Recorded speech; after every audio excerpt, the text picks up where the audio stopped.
Assalamualaikum dan salam sejahtera. Okey, untuk bahagian yang kedua kita akan melihat pasaran monopoli dari aspek di mana pada bahagian ini kita akan melihat di akhir proses pembelajaran kita diharapkan pelajar dapat yang pertama sekali menerangkan keseimbangan monopoli dalam jangka pendek menggunakan dua keluk, iaitu pendekatan TRTC dan satu lagi TRTC ni ialah jumlah kos lah. Kita bandingkan dua-dua keluk ni, dan yang kedua kita bandingkan tengok persilangan antara MR dengan MC. So dua-dua kaedah ini seperti juga PPS kita akan mengetahui kuantiti keseimbangan bagi firma inilah, iaitu monopoli ya. Okey, seterusnya kita akan melihat bahagian seterusnya, iaitu keadaan keuntungan yang diperolehi oleh firma monopoli ini dalam jangka pendek. Okey, sama juga dengan pasaran persaingan sempurna dalam jangka pendek, monopoli ini berkemungkinan memperolehi sama ada untung lebih normal, untung normal ataupun untung kurang normal. Okey, kita tengok dulu keseimbangan monopoli dalam jangka pendek. Bagi subtopik 6.35 ni, pendekatan keseimbangan pasaran bagi pendekatan yang pertama, iaitu membandingkan jumlah hasil, keluk jumlah hasil TR dengan keluk jumlah hasil TC.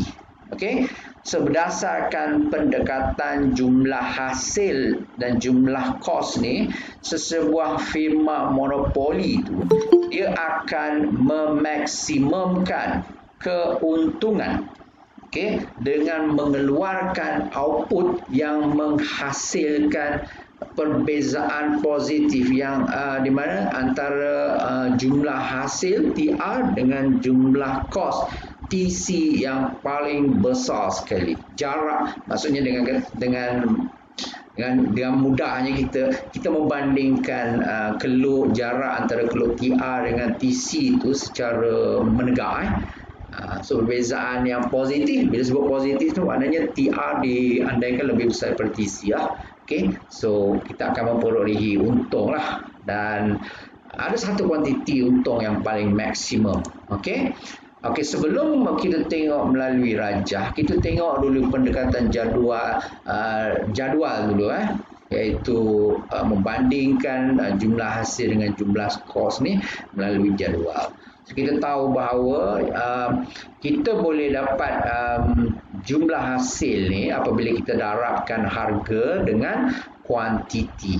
Okey, kuantiti keluaran. So ni diandaikanlah jumlah hasil selepas didarab harga dan kuantiti yang ni Dan di sebelah sini ialah jumlah kos, di mana kita dapat jumlah kos ni apabila kita tambahkan dua kos dalam jangka pendek, iaitu kos tetap dengan kos berubah. Jadi bila kita tengok sini pada output sifar ni, TC bernilai 10, maknanya kita fahamlah bahawa kos tetap bagi kes ini adalah RM10. Okey. So pada output sifar ini didapati kerugian sebanyak 10 kerana TC ni lebih besar daripada TR, dan kita fahamlah TR pada output sifar ni kosong sebab tiada pengeluaran, tiadalah hasil. Okey, jadi negatif 10 kerugian. Kemudian sampai pada output 2 ni kerugian semakin menyusut. Beza antara TR dengan TC ni kita dapati daripada output 0 sehingga 2 ni memang jumlah kos TC lebih besar daripada jumlah hasil. Okey, jadi kita boleh andaikan bahawa pada kuantiti 0, 1 dan 2 ini rugi, firma ini mengalami rugi. Okey, begitu juga dengan selepas output keluaran 6, 7 dan 8 dan seterusnya, kita dapati jumlah kos melebihi nilai jumlah hasil. So sebab itu kalau kita tengok sini dia bernilai negatif. So bermakna kawasan selepas output 6 ni ke atas TC lebih besar daripada TR lah. Tetapi bila kita tengok dari output 3 sehinggalah output 5, kita dapati jumlah hasil lebih besar daripada jumlah kos dengan untung sebanyak RM4. Okey, disebabkan pada output 3 dengan 4 ni kita dapati ada dua keuntungan yang sama, iaitu RM4 kan. Biasanya kita ambil pada unit yang kedua selepas pada yang unit pertama. So kalau 3 RM4, unit yang keempat itulah dikatakan untung, kuantiti yang memberi keuntungan yang maksimum. Okey. So ini berkaitan dengan menggunakan kaedah jadual. Kita membezakan antara jumlah hasil dengan jumlah kos lah. So jelas kita perolehi bahawa pada output yang keempat ni adalah output ataupun kuantiti keluaran yang untungnya paling maksimum, sebanyak, iaitu nilainya RM4. Apabila jumlah hasil 46 tolak dengan jumlah kos 42. Perbezaan besar antara TR dengan TC itu berlaku pada kuantiti inilah, kuantiti 4 unit, kerana untungnya adalah yang paling besar, paling maksimum berbanding dengan yang lain. Okey. Kalau dekat output 5 ni dia untung normal atau kita panggil balik modal, sebab jumlah hasil sama dengan jumlah kos. Okay. So kalau kita buat perbandingan melalui rajah, kaedah rajah ni, kita bezakan jumlah hasil dan jumlah kos. Dinasihatkan supaya bila anda membuat rajah menggunakan pendekatan TRTC ni, pastikan bentuk keluk TR ni adalah betul-betul berbentuk begini kita dah tengok sebentar tadi, keluk TR nya dia naik, kemudian dia mencapai maksimum. Dia bukan naik straight, dia naik dengan kadar yang berkurang, kemudian dia maksimum, dan selepas dia maksimum dia mula menurun semula. Ini bentuk keluk jumlah hasil bagi monopoli. Dia berbeza dengan TR ataupun jumlah hasil bagi PPS. PPS dia straight saja, bergaris lurus, bermula pada titik origin, titik koordinat kosong. Tapi bagi monopoli, kalau jumlah hasilnya adalah meningkat, maksimum, dan seterusnya berkurang. Okey, dan bila nak bandingkan dengan TC ni berbentuk begini Kita dah tengok pada bab 5 teori kos, hasil campur kos tetap dengan kos berubah, dia bermula daripada dekat sini kerana pada output sifar adanya kos tetap. Okey, jadi dia berbentuk begini. Okey, dan bila kita tengok ada dua titik persilangan antara titik A dengan titik B. Okey, titik A dengan titik B ni jelas menunjukkan bahawa pada kuantiti ni TR sama dengan TC pada titik A dan titik B. Okey, jadi ini orang panggil titik pulang modal. Okey, titik tiada untung tiada rugi. Pulang modal tu mana tak ada untung tak ada rugi lah, ataupun kita panggil untung normal saja. Okey, pada kita dapati pada pendekatan jadual tadi, output yang memaksimumkan keuntungan adalah berlaku pada output yang keempat. Okey, di mana pada output ini, output keempat ni memang dikatakan output yang memberi kesimbangan lah.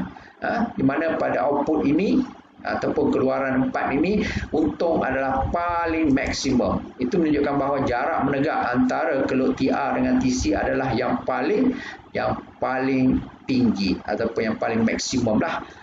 Kita tahu bahawa antara kuantiti titik A ni, antara titik A dengan titik B, pada kuantiti ni dan kuantiti ni,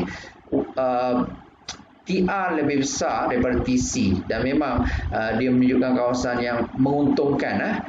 Tetapi pada kuantiti keluaran 4 ni, untung adalah maksimum, di mana TR pada bernilai RM46, TC bernilai RM42. Jadi jumlah untungnya adalah sebanyak RM4. Okey. Ini penerangan dia. Keseimbangan pasaran capai apabila kita membezakan perbezaan antara TR dengan TC yang paling besar, iaitu berlaku pada kuantiti ataupun unit keluaran 4 unit. Dan keuntungan maksimum sebanyak RM4 apabila kita tolak antara TR dengan TC. 46 tolak dengan 42. Okey, maka kita dapatlah keuntungannya sebanyak RM4 tu. Dan kita juga mengetahui bahawa titik A dengan titik B itu adalah titik pulang modal. Sebab apa? Pada masa itu jumlah kos TC sama dengan jumlah hasil TR. Okey, yang kedua ialah kita akan melihat pendekatan keseimbangan monopoli dalam jangka pendek melalui pendekatan hasil sud dan kos sud, iaitu pendekatan MRMC. Okey. Jadi monopoli ini kita akan memperolehi keuntungan yang maksimum dan mengetahui kuantiti yang memberikan keuntungan maksimum melalui pendekatan MRMC ini. Okey. Jadi monopoli akan memaksimumkan keuntungan dengan menghasilkan output apabila melalui pendekatan ini output tersebut dicapai keuntungan maksimumnya apabila MR sama dengan MC. Okey. So melalui jadual apabila kita melihat, okey, saya tak kurang panjanglah, saya terus kepada output. Kita dah pun sedia maklum tadi melalui pendekatan TRTC tadi pada output kuantiti 4 ni, hitung kuantiti yang memberikan keuntungan maksimum. Tapi kalau melalui kaedah MRMC ni, kita dapati MR dan MC bernilai RM7. Okey. Jadi bila MR sama dengan MC, pada kuantiti ini adalah kuantiti yang memaksimumkan keuntungan. Okey. So itu melalui jadual lah, dan melalui rajah kita mesti melihat kita dah tahu dah keluk permintaan atau sama dengan keluk hasil purata AR, manakala keluk MR nya adalah separuh daripada keluk AR. Dan melalui pendekatan MRMC ni, keseimbangan dicapai pada titik E apabila keluk MC bersilang dengan keluk MR pada titik E. Okey. Pada titik E itu harganya RM7. RM7 bukan harga keseimbangan. Saya nak bagi tahu awal-awal. Ini adalah harga RM7 ni hanya harga pada titik keseimbangan saja. Dia bukan harga keseimbangan pasaran. Okey? Sebab tu kita buat awal-awal supaya kita nak maklumkan bahawa RM7 ini bukan harga pada keseimbangan. Ini harga pada titik sahaja, pada titik persilangan antara MR dengan MC. Okey? Okey. Apabila kita dah memperolehi titik keseimbangan titik E, maka kita gariskan secara menegak dengan pembaris. Okey? So kita akan dapatlah kuantiti keseimbangan. So 4 ni ditulis berdasarkan kepada contoh jadual tadi. Jadi kita dah pun mengetahui 4 unit ni adalah merupakan kuantiti keseimbangan. Okey. Melalui pendekatan MRMC dia dicapai pada unit inilah. Apabila keluk MC bersilang dengan keluk MR pada titik E. So maknanya pada titik E ni MR sama dengan MC.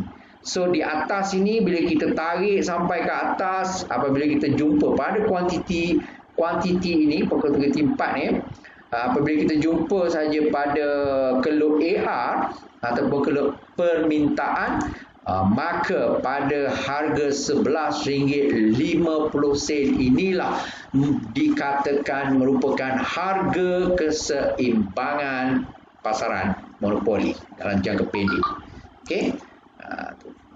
Jadi kalau kita nak menghuraikan kaedah ini, jadi kita beritahu keseimbangan keseimbangan pasaran dicapai apabila MC bersilang dengan MR pada titik E. Okey. Iaitu pada harga RM7. Tapi tak sebut pun tak apa sebab RM7 ni tak penting. Yang pentingnya pada titik keseimbangan E pada tingkat harga keseimbangan bukan pada RM7 pada RM11.50 dan kuantiti keseimbangannya pada 4 unit. Okey, ni harga keseimbangan, ini kuantiti keseimbangan. Selepas kita menceritakan tentang titik keseimbangan, harga keseimbangan, kuantiti keseimbangan, maka kita bezakan. Kita tengok antara keluk purata. Keluk-keluk purata, iaitu keluk hasil purata dan keluk kos purata. Macam mana cara kita nak tengok? Kita tengok pada kuantiti keseimbangan ini. Kalau dalam jadual, dalam rajah ini, kita dapati hasil purata AR ni pada kuantiti 4 bernilai RM11.50. Di AR kan, pada kuantiti 4 ni. Dan kos purata adalah bernilai pada kuantiti 4 ni, ini kos purata, iaitu RM10.50. Okey, dekat sini. So jelas menunjukkan bahawa RM11.50 lebih besar nilainya berbanding dengan RM10.50, iaitu AR lebih besar daripada AC. Maka sudah pastilah. Okey, bila kita melihat AR lebih besar daripada AC, kita faham bahawa bila AR lebih besar dari AC bermakna TR lebih besar. Jumlah hasil sudah pasti juga melebihi jumlah kos. Oleh itu kita perlu melihat berapakah jumlah hasil dalam rajah ini. Untuk mengetahui jumlah hasil, kita darabkan hasil purata yang bernilai RM11.50 dengan kuantiti keseimbangan iaitu 4 unit. So bermakna jumlah hasilnya adalah RM46. Kalau mengikut kawasannya di mana? Nanti kita tengok sekejap lagi ya. Sebelum tu kita tengok dulu jumlah kos. Jumlah kos ialah daripada kos purata yang bernilai RM10.50 didarab dengan kuantitinya 4, kuantiti keseimbangan kan. Bermakna kita dapat RM42 jumlah kos. Okey. Itulah kawasan jumlah hasil. Okey, saya ulang balik. Di mana kawasan jumlah hasil? Yang ini. Jumlah kos yang itu. Okey. Jumlah hasil, jumlah kos. Maka perbezaan antara jumlah hasil dengan jumlah kos, kita memperolehi keuntungan kerana jumlah hasil TR lebih besar daripada TC. Berapa jumlahnya? Iaitu RM4. Apabila kita tolakkan 46 TR dengan TC 42. Jadi RM4 adalah keuntungan yang dikenali sebagai untung lebih normal. Apabila TR ditolak dengan TC lah, di mana TR lebih besar daripada TC. Okey. So jelas RM4 itu adalah hasil perbezaan RM11.5 tolak RM10.5 didarab dengan kuantiti. So dapat jumlah keuntungan. Okey, itu melalui pendekatan hasil sud kos sud. Okey. Huraian lanjut tentang asas penting keseimbangan monopoli ni ya. Kita dah mengetahui bahawa melalui pendekatan MRMC, keseimbangan dicapai pada titik E ya. Apabila MC bersilang dengan MR pada kuantiti 4 pada titik E. Ini adalah pada output 4 tu adalah merupakan keluaran keseimbangan. Yang mana pada output 4 untung adalah maksimum. Okey, kita lihatlah jika diandaikan apa berlaku pada kuantiti sebelum 4, iaitu sebelum output keseimbangan. Apabila MR belum lagi sama dengan MC. Sebelum output 4, contohnya kita ambil pada output 3 ni, kita dapati ni MC dekat sini. MR dekat sini. Bermakna jelas menunjukkan bahawa sebelum output 4, contohnya pada output 3 ni, MR lebih besar daripada MC. Okey. Sekiranya monopoli mengeluarkan pada output 3, kita dapati MR ni lebih besar daripada MC. Di sini MR, di sini MC. So, apa yang perlu dilakukan oleh firma ialah ia perlu menambahkan pengeluarannya ataupun output perlu ditambah sehinggalah NC sama dengan MR. Maknanya kalau dia berada pada 3, dia kena tambahkan menuju pada output yang keempat sehingga tercapai MR sama dengan NC semula dan keuntungan dapat dimaksimumkan. Itu kaedahnya. Okey, kes yang kedua, okey, keseimbangan pada titik E apabila keluk NC bersilang dengan keluk MR pada output yang keempat. Jika diandaikan output melebihi daripada output keseimbangan 4, contohnya kita bagi pada output 5. Okey, pada tingkat output 5 ni, sekiranya firma mengeluarkan output pada masa ini, kita dapati MR lebih rendah daripada MC. Nampak? MC pada output 5 ni, MC dekat sini. MR dekat sini kan. Kalau kita tarik ni di bawah lagi lah. Okey. Maknanya MC lebih besar daripada MR pada output 5 ni. Sebuah firma yang baik, dia bukan perlu menambahkan pengeluaran. Sepatutnya dia perlu mengurangkan, perlu dikurangkan pengeluarannya hinggalah berada pada tahap ataupun pada output yang keempat semula. Kerana pada titik E ni, MC sama dengan MR semula. Okey, kerana kita tahu bila MC sama dengan MR, untung adalah dimaksimumkan ataupun kita panggil untung telah pun mencapai maksimum. Okey. Kalau firma menambahkan, dia akan merugikan firma tersebut. Okey. So itu saja